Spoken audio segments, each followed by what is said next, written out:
Mesdames et messieurs, bonsoir. Il est 19h45 sur ITV. C'est parti pour le journal. À la une de l'actualité ce soir, l'Ordre national des médecins du Sénégal vient de publier son plan stratégique de développement 2021-2025. À côté des réformes à engager, les blouses blanches sont plus que jamais déterminées à faire face à l'exercice illégal de médecine. Également dans l'actualité, les clients et fidèles prennent d'assaut les gares routières, direction Medina Baye pour y célébrer le Gamou, marquant la naissance du prophète Mohammed, paix et salut sur lui. À Castor, des centaines de disciples embarquent pour Kaolack. À suivre dans ce journal, le reportage de Khadija Nat. Portrait de la semaine. Aujourd'hui, la rédaction s'intéresse à la première femme chanteuse et greffière au Sénégal. Son nom, Aminata Diouf Yade ou Maître Aminata Diouf Yade. Une passion et une profession qu'elle concilie sans grande difficulté. Son portrait sera dressé par Abdourahmane Ly. Enfin, votre rubrique hebdomadaire article de la semaine. Aujourd'hui, Réumi Quotidien est à l'honneur. Le directeur de la publication, Hassan Sam, revient sur le sommet Afrique-France de Montpellier. C'est quoi ce cinéma, s'interroge-t-il? Ce sera en fin d'édition avec Mamadou Dia. Voilà pour les titres. Dans un instant, le développement. Bonsoir et bienvenue.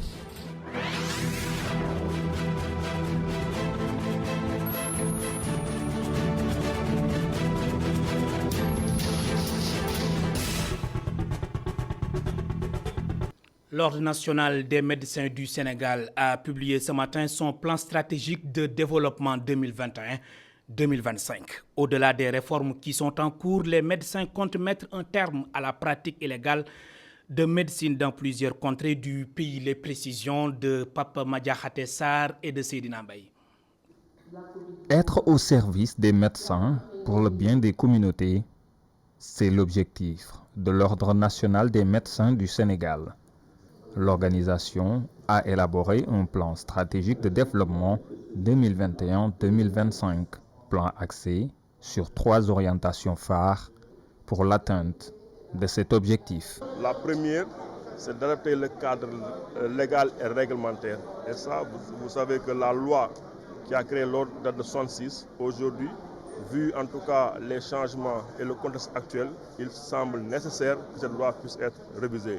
La deuxième orientation stratégique, c'est de renforcer la gouvernance de l'ordre. Vous savez que l'ordre des médecins est le premier ordre à être créé au Sénégal. Aujourd'hui, on doit faire en sorte que tout ce que l'ordre fait puisse être visible, en tout cas, et partagé avec les confrères, mais aussi que l'ordre, n'est-ce pas, puisse avoir une existence physique. Donc, dans ce plan, il est prévu la construction d'un siège de l'Ordre national des médecins du Sénégal. La troisième orientation stratégique qui est de faciliter le service aux médecins. Et ça, on a un processus de dématérialisation des actes, mais aussi de rendre en tout cas beaucoup plus attrayante tout ce qui concerne l'administration au niveau de l'Ordre des médecins. L'Ordre s'engage également dans le combat contre la pratique illégale de la médecine. Cela passe par la publication régulière du tableau de l'Ordre national des médecins. Aujourd'hui, vous allez partir ici tous avec le tableau mis à jour 2021 de l'Ordre des médecins. Tout médecin qui doit exercer la médecine au Sénégal doit être inscrit dans ce tableau. Donc on fait un fort plaidoyer pour que vous puissiez en tout cas faire la diffusion de ce tableau. Les autorités étatiques comptent aussi sur le pragmatisme des médecins pour mettre fin à cette pratique illégale. Oui, je suis de ceux qui pensent que l'inscription à l'ordre est une obligation et ça doit être un élément de régulation, un instrument de gestion pour les pouvoirs publics, mais aussi pour l'Ordre national des médecins. Au dernier recensement, l'Ordre des médecins compte 3040 blouses blanches. En revanche, la répartition des spécialités et des médecins s'avère inégale sur le territoire national. Justement, sur les 3040 médecins recensés au tableau de l'Ordre national des médecins du Sénégal, seuls 26% exercent hors de Dakar. Une anomalie reconnue par le ministre de la Santé et de l'Action sociale. Abdoulaye Diouf Sarr annonce que le gouvernement est en train de tout faire pour rectifier le tir via des actions concrètes. Je vous propose de l'écouter ici au micro de Pape Madiakhaté Sarr et de Seydina Mbaye. La question que vous posez est une question qui préoccupe bien sûr l'État, mais aussi, et c'est avec beaucoup de plaisir que je le note, qui préoccupe l'Ordre national des médecins du Sénégal. Et dans notre politique, notamment le plan Sénégal émergent, il y a une dimension essentielle qui est inscrite, c'est l'équité territoriale. Et je crois qu'il faut partir de l'équité territoriale pour savoir que ce que nous faisons dans les politiques publiques doit tenir compte de cet élément fondamental. Donc il faut absolument qu'on continue ce grand combat sur l'équité territoriale. C'est ce qui d'ailleurs nous a permis, dans le cadre de l'investissement dans le secteur de la santé, de promouvoir les hôpitaux, mais des hôpitaux modernes dans des régions à l'intérieur du pays, et de faire en sorte que dans ces hôpitaux, qu'il puisse y avoir les spécialités qu'il faut, et faire en sorte que le principe qui consiste véritablement à orienter les médecins recrutés d'abord dans ces zones soit un principe appliqué. Je crois qu'à ce niveau-là, vous avez touché du doigt une question essentielle que nous avons adressée et que nous continuons d'adresser avec responsabilité, c'est faire en sorte que dans le secteur de la santé et de l'action sociale, que la problématique de l'équité territoriale soit bien posée pour que, in fine, toutes les populations sénégalaises, quelle que soit leur région, quelle que soit la zone d'habitation, ces populations puissent disposer de services de santé de qualité. Célébration de la Journée internationale de la pauvreté. Demain, Caritas Sénégal, en collaboration avec Andou Naoulé, Alternative Citoyenne, s'engage pour la déconstruction de la pauvreté à travers la promotion d'une société juste et solidaire. Objectif, décrire les manifestations de la pauvreté dans les secteurs sociaux de base. Abbé Alphonsek est le secrétaire général de Caritas Sénégal. Ces propos sont recueillis par Mam Seynabou Babou et Seydina Baye. Alors nous sommes réunis ici ce samedi 16 octobre en anticipation de la journée du 17 octobre, qui est une journée internationale consacrée par les Nations Unies et qui invite à travailler à l'élimination de la pauvreté. De célébrer plus particulièrement cette journée.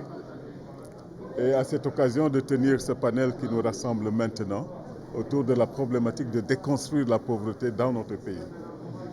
Alors, nous allons réfléchir à cette question en panel, en abordant la question sous différents angles, en faisant déjà le point de nos politiques, de nos stratégies, en donnant aussi la parole à différents acteurs pour partager ce qu'ils font, de manière à sortir d'ici avec des recommandations fortes et des lignes de force pour pouvoir, chaque organisation, là où elle est, apporter vraiment sa pierre à l'édifice de l'élimination ou la déstructuration de la pauvreté. C'est un engagement citoyen que nous devons tous avoir et c'est un des objectifs de cette journée. Le résultat attendu, c'est la synergie. C'est d'abord de bien identifier les manifestations de la pauvreté parce que la pauvreté change de visage tout le temps. Et puis, en tant qu'acteur aussi, partager sur nos stratégies, faire l'état des lieux de nos stratégies et voir qu'est-ce qui marche bien, vers quoi nous devons encore appuyer ce que nous faisons.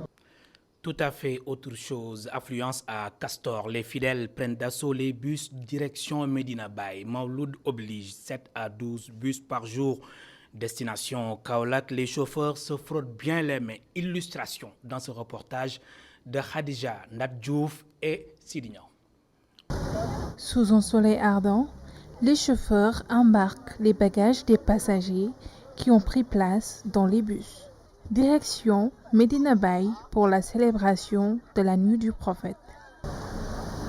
Nous sommes à Castor, précisément à Kër Baye Niass. Penda, une jeune disciple de Baye Barham Niass, exprime sa joie et la hâte d'arriver à Medina Baye. Je suis très contente. On est là, tout près, pour le Gamou. Nous rendons grâce à Maulana Cheikh Ibrahim Niass. Vous savez, avec le Gamou, on laisse tout ce qu'on fait pour pouvoir y aller. Bolle Sakho, déjà installé, va au Gamou pour que ses vœux soient exaucés, dit-il. Nous allons au Gamou pour rendre grâce à notre Seigneur et à son prophète, paix et salut sur lui. Medina Baye est une ville sainte, donc nous nous rendons là-bas en tant que croyants pour que nos péchés soient pardonnés et que nos vœux soient exaucés. Les fidèles viennent par dizaines, les chauffeurs se frottent déjà les mains. Pape Diouf est rabatteur. Nous ici, on prépare bien le gamou. Les clients ont commencé à venir. Hier, 3 bus sont partis. Aujourd'hui, il y en a déjà 7 et on peut y aller jusqu'à 12 parce que nous allons continuer à travailler toute la nuit. Cependant, les tarifs ont connu une légère hausse, mais cela ne freine pas pour autant les disciples qui sont plus motivés que jamais. À l'instant, le reportage de Khadija Diouf et Sidigna Gamou International de Medina Baye. Toujours la police nationale en alerte maximale.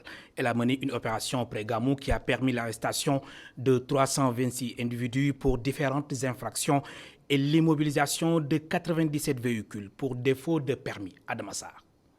À 3 jours du Maoulit, la police nationale prend toutes les dispositions pour parer à toute éventualité. Une opération près Gamou a permis d'interpeller 326 individus et d'immobiliser 97 véhicules pour différentes infractions. Et ces opérations ont produit les résultats suivants. 326 individus interpellés suite aux infractions suivantes. VI, IPM, risque sur la voie publique, agression, vol avec infraction, nécessité d'enquête. 2 véhicules ont été immobilisés pour des infractions routières. 97 véhicules ont été immobilisés. Des motos également ont été immobilisées, dont 18. Cette année, la police compte mobiliser 800 éléments pour la couverture sécuritaire du Gamou International de Medina Baye. Alors cette année, sur instruction de la hiérarchie, le nombre de fonctionnaires de police qui sera engagé dans le dispositif pour la couverture sécuritaire du Gamou de Medina Baye, édition 2021, sera de 800 policiers, contrairement aux 600 qu'on avait eu l'année dernière. Ce dispositif, bien assurément, va s'actualiser dans le temps. Il s'agira d'une prise en charge des besoins sécuritaires avant, pendant et après le Gamou. Abstraction à ces 800 qui constituent les ressources humaines, 20 moyens roulants opérationnels des unités du service régional de sécurité publique et du GMI ont été mis en place dans ce dispositif. À cela s'ajoutent des salles de vidéosurveillance pour la fluidité de la circulation. Il y a eu des nouveautés. Donc, une surveillance technique est prévue avec, bien assurément, 37 caméras de vidéosurveillance actives. Je pense que vous avez pu regarder la salle de vidéosurveillance, puisque ça nous permet d'abord de gérer le dispositif au niveau de la circulation, à quoi faisant, à chaque fois qu'au niveau de la salle de surveillance, qu'il y a des problèmes au niveau de la circulation, ils peuvent gérer avec la communication et essayer de toucher soit les éléments du corps urbain ou les hirondelles, les motards, qui puissent corriger automatiquement et faciliter la circulation et permettre à tous les pèlerins d'accéder au lieu de Gamou pendant, avant et après le Gamou en toute sécurité. Des milliers de fidèles venus d'horizons divers sont attendus dans la cité religieuse de Baye Niass pour célébrer le Maoulit. Adamassar, merci. Pendant ce temps, les populations de Malika, Yeumbeul et Thiaroye sont très en colère. Ils ont battu le macadam pour réclamer la relance et l'achèvement des travaux de la route des Niayes et l'indemnisation des déguerpis. Par ailleurs, le mutisme des autorités inquiète les jeunes. Ils menacent même de passer à une vitesse supérieure. Les détails avec Mamadou Lamine Fati.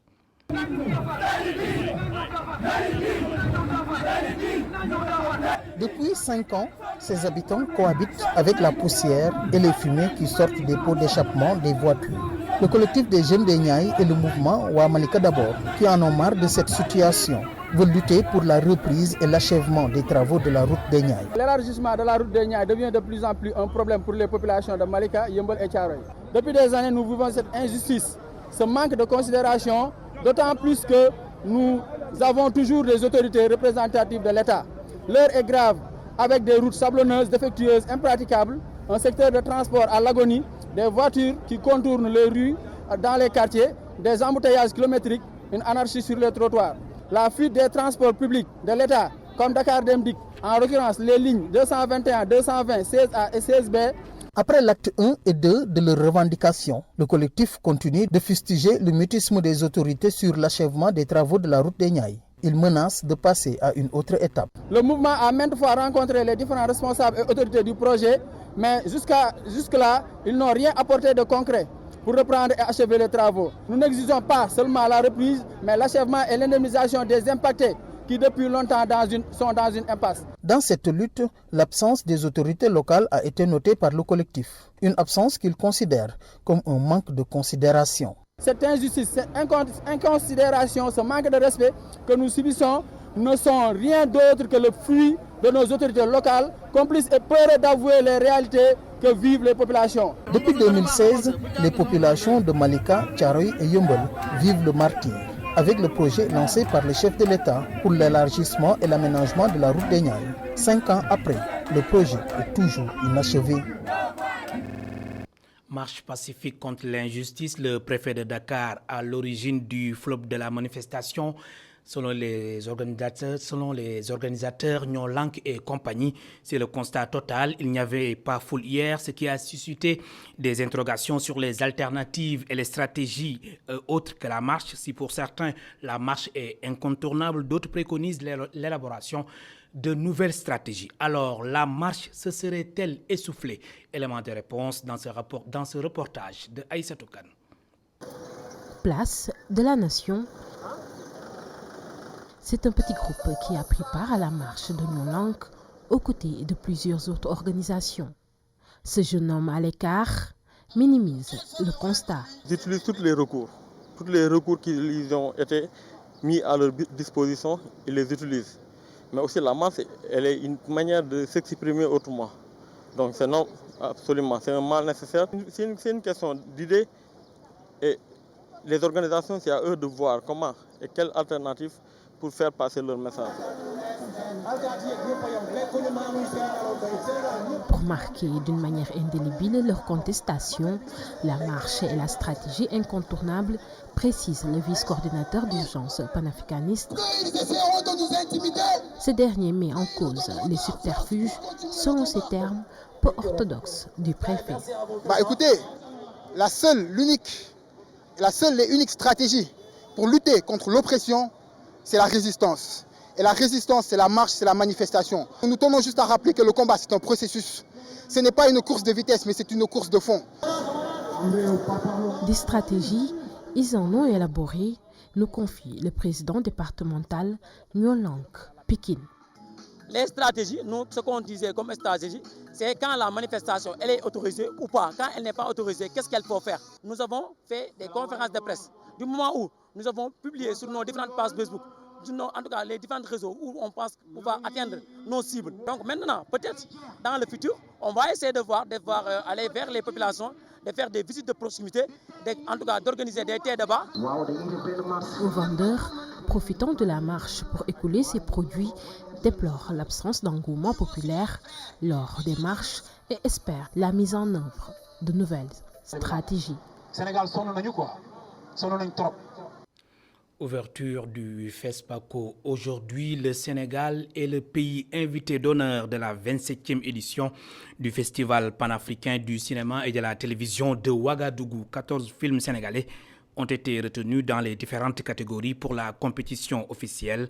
Juste préciser que 17 longs métrages sont en compétition pour essayer de remporter la récompense suprême, les Talons d'or du Yenenga. Retenez bien son nom, Aminata Diouf Yade, ou maître Aminata Diouf Yade. C'est la première femme chanteuse et greffière au Sénégal, une passion et une profession qu'elle concilie sans grande difficulté. Saint-Louisienne d'origine, Aminata Hass, de son nom d'artiste, a toujours rêvé d'être la chanteuse qu'elle est devenue aujourd'hui en voyant sa mère chanter ou encore son oncle. Une dame qui pourrait également se targuer d'un parcours particulier sur le plan professionnel. Abdourahmane Ly nous dresse son portrait. Pape Mafal Fall signe les images. Regardez.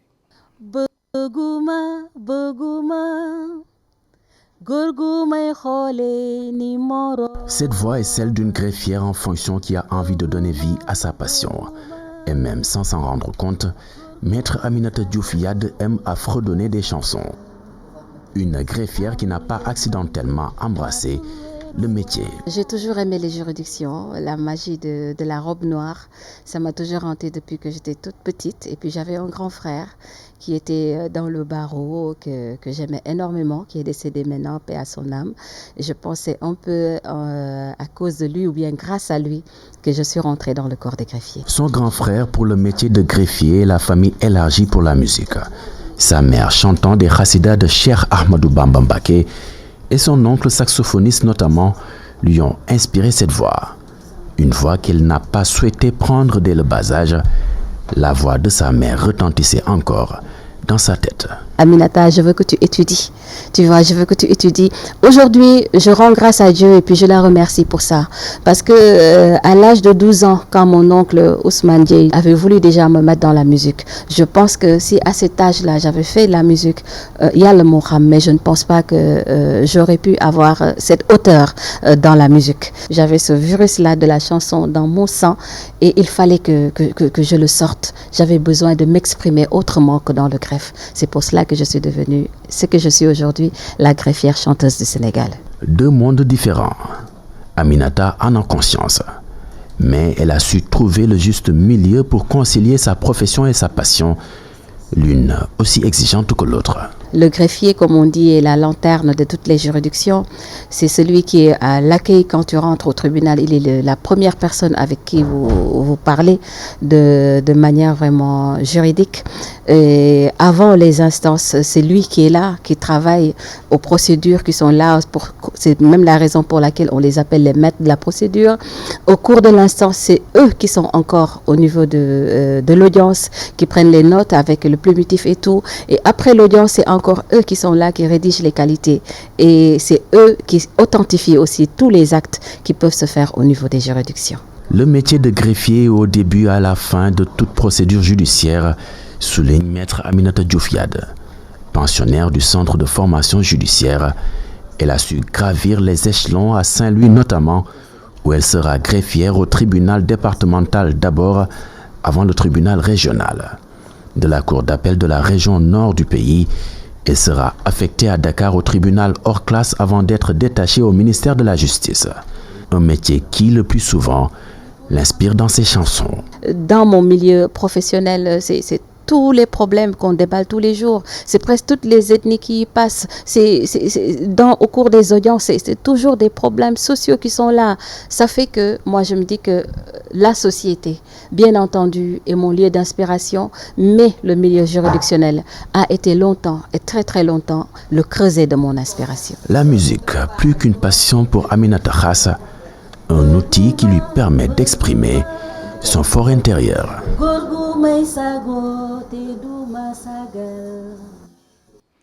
Le directeur de publication de Réumi Quotidien assimile le sommet Afrique-France à du théâtre. Hassan Sam est surpris et exaspéré de voir une frange de la jeunesse africaine être convoquée par Emmanuel Macron. Le journaliste indexe un manque de respect notoire de la France envers le continent noir.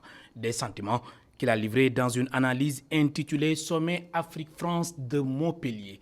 C'est quoi ce cinéma? Vous l'avez compris, c'est votre rubrique hebdomadaire « Article de la semaine » signée aujourd'hui par Mamadou Dia.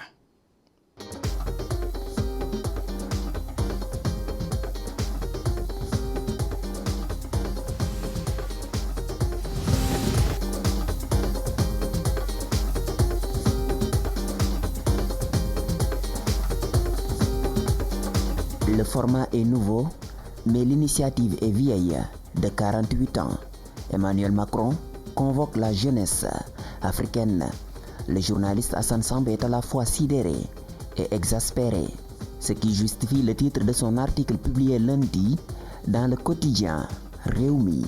Un article titré « Sommet Afrique-France de Montpellier ». C'est quoi ce cinéma? C'est une exclamation qui en dit quoi, ou bien une interrogation qui en dit beaucoup en tout cas sur le degré d'exaspération que j'ai ressenti quand j'ai vu ce sommet qui est soi-disant organisé par la société civile, notamment par les jeunes, par un pays étranger qui s'est adressé à un continent et de cette façon-là. J'ai voulu exprimer donc une forme d'exaspération, n'est-ce pas, plus qu'un étonnement d'ailleurs. Voilà, ma surprise est grande de voir qu'un chef d'État étranger peut se permettre de convoquer les jeunesses africaines, alors qu'il ne l'aurait jamais fait pour les jeunesses d'un autre continent. Il n'y a aucun sens dans la démarche. Et donc, c'est pour cela d'ailleurs que j'ai émis ce titre-là qui me semble assez récapitulatif du sentiment que je ressens. Le sommet dit Afrique-France s'est tenu sans les chefs d'État ni aucune autorité africaine. La France ne respecte pas l'Afrique. Pas suffisamment. Si vous avez votre fils chez vous, votre voisin vient, il convoque votre fils chez lui, il traite avec lui, soi-disant parce qu'il y a des problèmes de quartier. Vous allez penser qu'il vous respecte sans passer par vous, sans discuter avec vous. Et d'ailleurs, le voisin se permet de dire publiquement, de toutes les façons, je ne parlerai pas avec ton papa, mais je parle avec vous. Ça, c'est du respect. C'est pas du respect. Emmanuel Macron observe d'ailleurs une logique de longue date, garder une mainmise sur un continent où les relations sur fond d'intérêt unilatéral irritent désormais la jeunesse. Quand on parle de fond, la France est dans sa logique de toujours. Essayer de maintenir le précaré africain. Il l'a fait depuis les années 60. Aujourd'hui, elle ressent qu'il y a un effritement parce que la jeunesse africaine se rebelle de plus en plus. Et ça a des conséquences sur le plan géopolitique. Parce qu'au Rwanda, aussi bien au Rwanda qu'en Algérie, les gouvernements se rebiffent contre l'autorité française. Et aujourd'hui, le Mali le fait, peut-être pour la première fois en Afrique occidentale française. Et donc, elle se dit qu'il y a un courant qui est là, qui est inéluctable, un processus qui me semble inéluctable, et qu'il faut contrecarrer immédiatement. En revanche, les interventions de cette frange de la jeunesse africaine à ce sommet séduisent le directeur de publication de Rewmi Quotidien. Ils se sont débrouillés comme ils peuvent. Je pense que la plupart se sont défendus et sont bien défendus, bien entendu. Nous pensons à Chassar, nous pensons également à bien d'autres, ces jeunes burkinabés qui parlaient de marmite. Je pense qu'ils se sont d'abord bien exprimés sur la forme. Dans le fond, ils se sont bien défendus. Ils ont dit tout haut ce que tout le monde pense tout bas. C'est tout ce qu'ils pouvaient faire. Mais c'est la démarche qui pose problème, évidemment. Quel sera l'impact des déclarations, des idées qui ont été émises là-bas? Ça, c'est la question. Le continent noir devrait prendre ses responsabilités pour forcer le respect, une posture d'antan dont le flambeau est toujours maintenu. Prendre ses responsabilités. Aujourd'hui, je pense qu'on a des exemples. Ce n'est pas nouveau. Nous avons, depuis Lumumba, Patrice Lumumba, ça ne date pas d'aujourd'hui. Les gens ont pris leurs responsabilités depuis très longtemps. Mais aujourd'hui, on a qui? Aujourd'hui, on a à Kigali, comment il s'appelle, le président Paul Kagame, qui est un exemple aujourd'hui d'affirmation de la souveraineté de son pays. Nous avons eu Idriss Déby, le maréchal. Quoi qu'on dise, il est extravagant et tout ce qu'on veut. Mais Idriss Déby ne s'est jamais plié aveuglement à la volonté de la France. Hassan Samb, journaliste, directeur de publication du quotidien d'information Rewmi, a mouillé sa plume pour le compte d'une analyse. Un article de 4000 signes inséré à la page 4 de la parution du premier jour de la semaine.